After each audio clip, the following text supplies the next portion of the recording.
Ibu, saudara-saudari terkasih dalam Kristus. Topik kita hari ini yaitu umat Katolik dalam transformasi pendidikan. Situasi dunia pendidikan Katolik saat ini menghadapi banyak tantangan dan persoalan. Walaupun cukup banyak sekolah-sekolah Katolik yang eksis dan berkembang, namun tidak sedikit kita mendengar dan melihat sekolah-sekolah Katolik yang kesulitan mencari siswa didik untuk dapat tetap bertahan, bahkan harus menutup sekolah tersebut. Selain itu, kita juga dihadapkan situasi masih banyak guru sekolah Katolik yang sangat minim penghasilannya, fasilitas belajar yang tidak memadai, dan yang paling utama adalah karakter para lulusan, juga kemampuannya beradaptasi dengan perkembangan dunia kerja saat ini. Bapak Ibu, sebagai bagian dari umat Katolik dan juga sekaligus orang tua, kita tentunya harus peduli dan terlibat aktif untuk memperbaiki situasi dunia pendidikan Katolik dan mendukung sekolah-sekolah Katolik sebagai wajah generasi muda Katolik dan wajah gereja masa depan.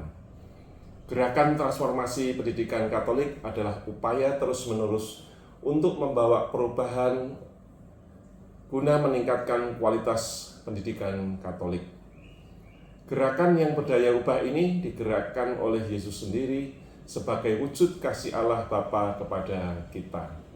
Pendidikan sejati adalah tanda pemberian diri para orang tua dan pendidik bagi para peserta didik, sehingga mereka dapat menghasilkan buah-buah kehidupan. Sebab Yesus sendiri, sebagaimana kita dengar dalam Injil Yohanes bab 15 ayat 9-17, telah menetapkan kita untuk pergi dan menghasilkan buah. Saudara terkasih, gerakan transformasi pendidikan dapat kita baca juga pada Kisah Para Rasul bab 10 ayat 25 sampai dengan 26, 34 sampai dengan 35, 44 sampai 48. Dikatakan bahwa semua orang beriman menjadi terbuka terhadap pernyataan bahwa karunia Roh Kudus dicurahkan kepada segala bangsa. Keterbukaan ini telah merobohkan tembok pemisah yang disebabkan oleh kesombongan menganggap diri paling baik dan paling benar. Orang-orang terdidik tentu memiliki sikap bijaksana seperti Petrus yang mengatakan, "Sesungguhnya aku telah mengerti bahwa Allah tidak membeda-bedakan orang."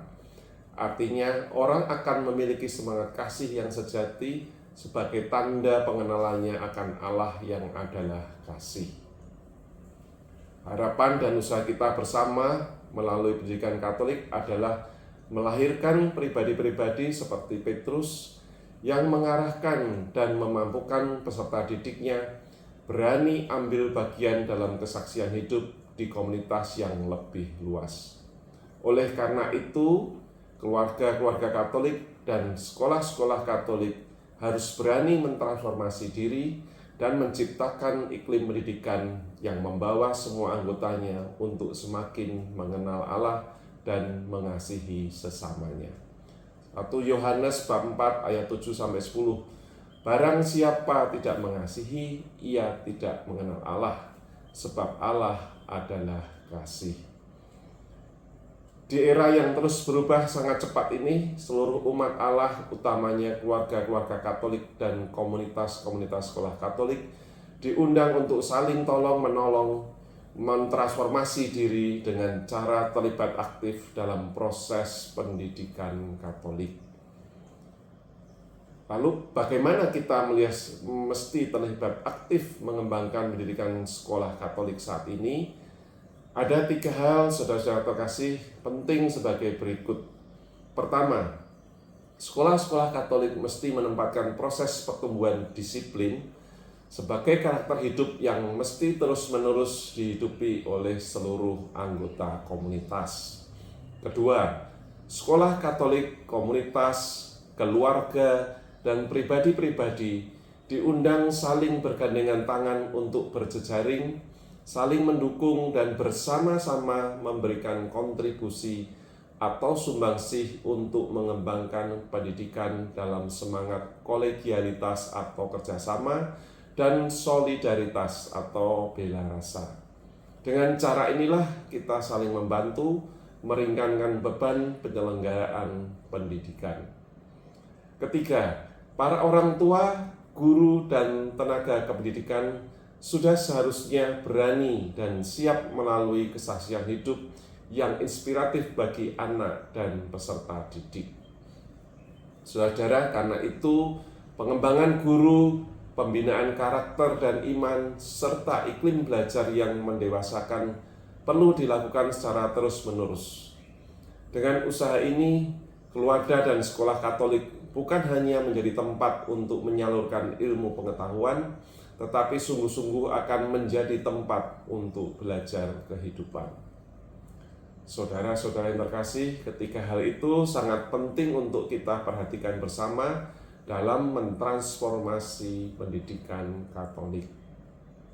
Kita masih mengerjakan pekerjaan rumah lainnya, yaitu menyelaraskan pendidikan Katolik dengan gerak pemerintah yang telah mengesahkan kurikulum Merdeka menjadi kurikulum nasional di tahun 2024 ini. Peluang-peluang katekese pendidikan dalam rangka formasi iman, pengetahuan, dan kepribadian bagi anak-anak dan generasi muda gereja harus ditumbuhkan di sekolah-sekolah Katolik pada khususnya dan di keluarga serta komunitas gereja pada umumnya. Dengan demikian, gerakan transformatif dalam pendidikan Katolik kita secara bertahap semakin dapat mewujudkan sabda Yesus dalam Injil, yaitu, "Aku telah menetapkan kamu supaya kamu pergi dan menghasilkan buah." Sabda Yesus ini mungkin terjadi bila kita saling mengasihi satu sama lain, dan tentunya marilah kita saling membantu satu sama lain agar cita-cita bersama dalam mentransformasi pendidikan Katolik dapat terlaksana dengan baik. Shalom Bapak Ibu, berkah dalam.